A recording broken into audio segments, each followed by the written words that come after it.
Pro Group Management. Workers' comp that works for you. This is 7 at 7 from the Las Vegas Review-Journal. Thank you for joining us for 7 at 7 p.m. on this Thursday, February 25th. Good evening, I am Jen Ah. Tonight, we're starting off with your entertainment news, sponsored by Las Vegas Motor Speedway. Little by little, Las Vegas is looking to reopen even further, gearing up for pool season just in time for March Madness. Hotels hoping to attract more folks to the Strip. Review-Journal's John Katzlamidas tells us what we can expect. The famous Las Vegas pool season is going to continue even amid pandemic. We're going to have a lot of restrictions, of course, limited capacity, social distancing, regular cleanings and the like. You have to wear a mask when you're not eating or drinking, but we will be able to party throughout the summer on the Strip. Thanks, Katz. The clubs, including pool parties, are allowed 35% capacity starting on Monday, up to 50% starting on March 15th. Here's a short list that we've compiled for you within the Cosmopolitan of Las Vegas Pool District. The Boulevard Pool is already open, the Pool Marquee reopens on March 5th, and the Chelsea Pool on March 12th. Over at Wynn Resorts, the Encore Beach Club reopens on March 5th. Plus, another sign of Vegas opening back up, the Golden Knights gearing up to have their fans back at the T-Mobile Arena soon. Review-Journal's Heidi Fang has this story. Thanks, Jen. I'm Heidi Fang here at T-Mobile Arena, where I was just given a tour of the facility in advance of what it may look like when fans can return for a Golden Knights game starting on March 1st. There will be several restrictions in place, starting with the box office behind me. No fans are going to be able to walk up to purchase a ticket at the box office. Everything must be handled virtually. As you would imagine in the COVID era, everything is socially distanced, from the bathrooms to concession stands, as well as the seating.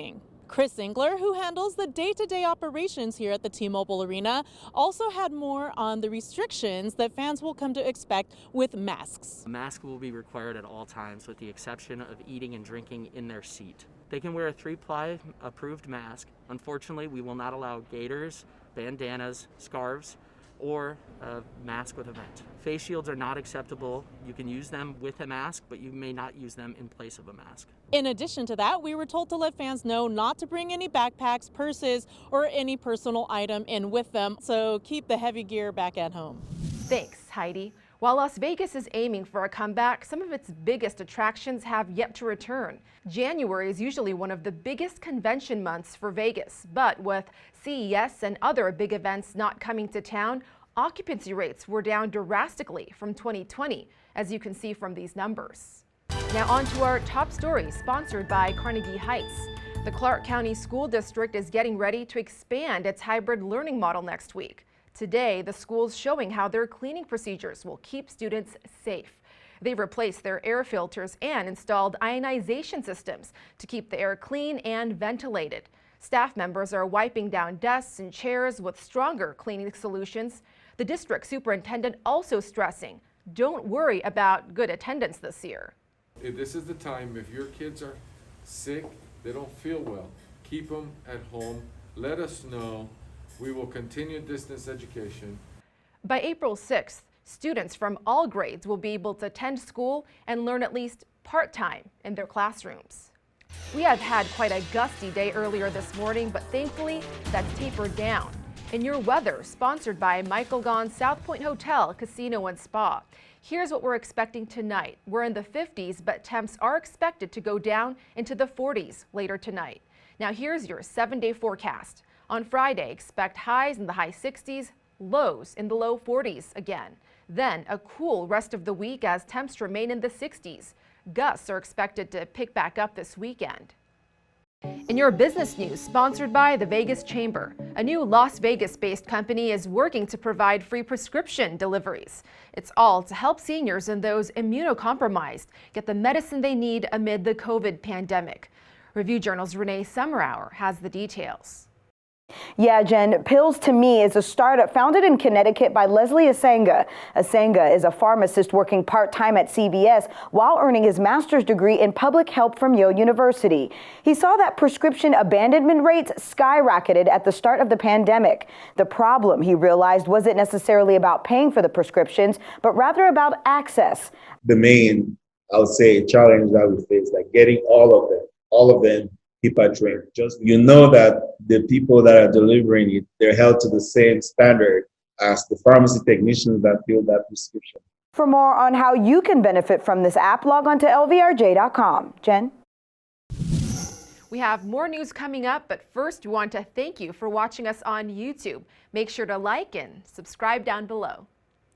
Sports, sponsored by Scenic Brewing Company. With this sports update, I'm Cassie Soto. Seahawks quarterback Russell Wilson has said if a trade was to happen with Seattle, the only teams he would consider are the Cowboys, Saints, Bears, and the Raiders. Raiders beat writer Vinny Bonsignore has more. If you're the Raiders or anybody else and he's expressing an interest in playing for you, you have to check in on that. You have to at least, explore it to find out what kind of cost they would incur to go make a trade like that. But to go ahead and give up a bunch of those assets, including Derek Carr, who is a top 10 quarterback, it just doesn't seem like it makes a lot of sense for the Raiders.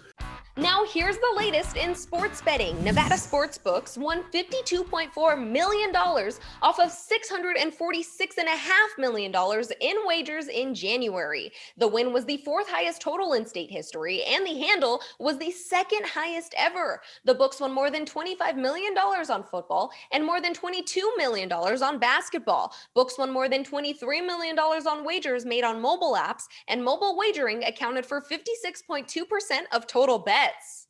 In your health news, sponsored by 4M Dental, love your smile again. More first dose appointments are now available at the Cashman Center starting tomorrow. The Southern Nevada Health District is making additional first dose appointments available on Friday for those 65 and older, healthcare workers, public safety, security, and other frontline workers. Second dose appointments are also available at the Cashman Center. In your lifestyle news, sponsored by Get Healthy, Clark County, a pet donation drive for Hearts Alive Village will be taking place tomorrow. First Friday, and the City of Las Vegas will be conducting this drive, and they'll be seeking donations of pet blankets, cat and dog food, kitty litter, dog beds, toys, and treats. The drive will go on from 3 to 6 near the Eclipse Theater. That's a wrap for tonight's 7 at 7. Thank you for watching. I'm Jen Ah. We know you're busy, so we've built a newscast to fit your lifestyle. Catch us on the RJ mobile app, Amazon Fire TV, and so much more. Plus, you can join us tomorrow for 7 at 7 a.m. Good night. Review Journal Studio, sponsored by Adam Kuttner. Get the maximum settlement as quickly as possible. This 7 at 7 update, sponsored by Pro Group Management. You're watching 7 at 7 from the Las Vegas Review Journal.